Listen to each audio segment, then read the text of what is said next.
In today's video, I'm going to teach you how to enable push notifications in Odoo. This is a very quick setting to turn on, and it can be useful if you want Odoo to support push notifications on mobile devices. If you're following along inside your own Odoo database, just make sure you have access to the settings area, since this option is managed there. To begin, open Odoo and go to the Settings app. This is where you'll find the main configuration options for your database, including features related to communication, user experience, and mobile functionality. If you're on the main dashboard, simply click into Settings to get started. Once you're inside the Settings app, go to General Settings.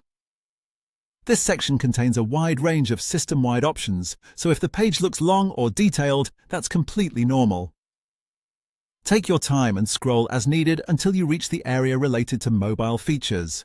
Under the Mobile section, look for the option for Push Notifications. When you find it, check the box to enable push notifications. This tells Odoo that you want this feature turned on for your system.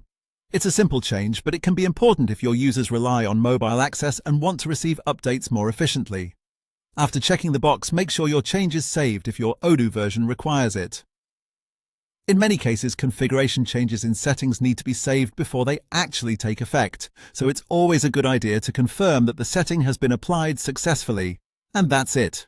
Push notifications are now enabled in Odoo. As a quick tip, after enabling the setting, you may want to test it from a mobile device or with a user account that uses the Odoo mobile app, just to confirm everything is working as expected. If you don't immediately see results, double-check that the setting is still enabled and that your mobile environment supports notifications properly. That's the full process. As you can see, enabling push notifications in Odoo only takes a moment once you know where to look. Thanks for watching, and I'll see you in the next video.